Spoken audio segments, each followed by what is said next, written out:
So now that we understand how to organize our pages, let's actually take a look at the page and look at the structure of the page itself.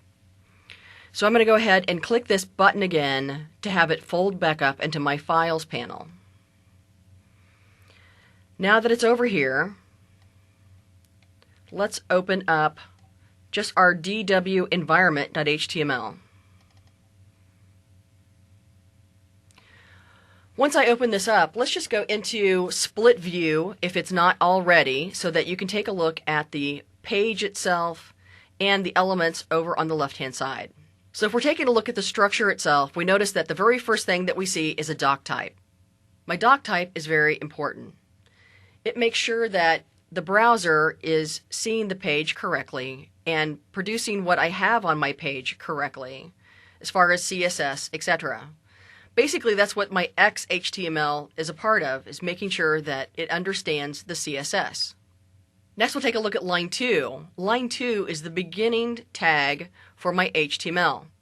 I want to make sure and keep everything on my page inside of my HTML tags. If anything goes outside, it not only won't be shown, won't be a part of my HTML, but it could eventually end up adding weight to my page as well. Now, I only say that because once upon a time I had a client who we worked on the initial site, the look and feel of the site, then we handed off the site to the client. She added pages to her site, then she started adding text. After about 3 months, she said that she couldn't open a page.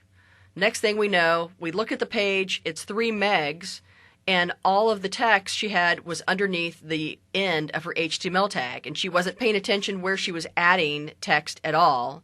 She couldn't see it in the design view, so she didn't think it was a part of the page. So even if you're not that comfortable yet with looking at code, we want to make sure and look at the code eventually so we don't add any text, HTML, etc., other than what we want on the page itself. If you scroll down and look at the bottom of the page in the code view, you will see your end tag. The majority of the tags that we work with in HTML have a beginning and an end part of the tag. You'll see that the end part of my HTML is designated with a /. Let's scroll back up and take a look at the line 3 of my page, and that is my head tags. Now, my head tags are not visible when I take a look at my page. This is content that we would have, let's say, a keyword or a description, and we'll add that in just a few minutes. And other content like making sure that we have a style sheet applied to our page. If it's going to link and it's going to be an external style sheet, it will be inside of our head tags. Other things that we can have inside of our head tags might be if we want a fave icon, so a little icon to go along with our page, or maybe we want to say who the author is. All of that information goes inside of our head tags. Again, we will add some head information in just a minute. I see a title. Now, this is the second time that we have been able to see the title.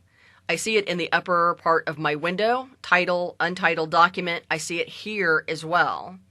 And this is really just so that you can make sure and title that document. You do not want untitled document when you put your files up on top of your server and you take a look at your browser and you have no idea what site or whatever you're on just by looking at the page. This also helps search engines as well. So we, again, want to make sure that we title our page. The next element that we have, and I'll just scroll down a little bit, is our body tag. Everything that is actually visible inside of your browser for your website will be inside of your body tags. So I always want to make sure when I'm adding paragraphs, text, etc., if I'm doing it right inside of the code, I want to make sure that I'm adding it inside of that body tag itself. So you see that I have a paragraph at the top of my page. Everything that's inside of my paragraph is then designated by my P tag. Again, a beginning and a close tag. Same thing with my headers. I have a heading 1, a heading 2, a heading 3, and a heading 4, designated by H1, beginning and close tag. And I have an unordered list.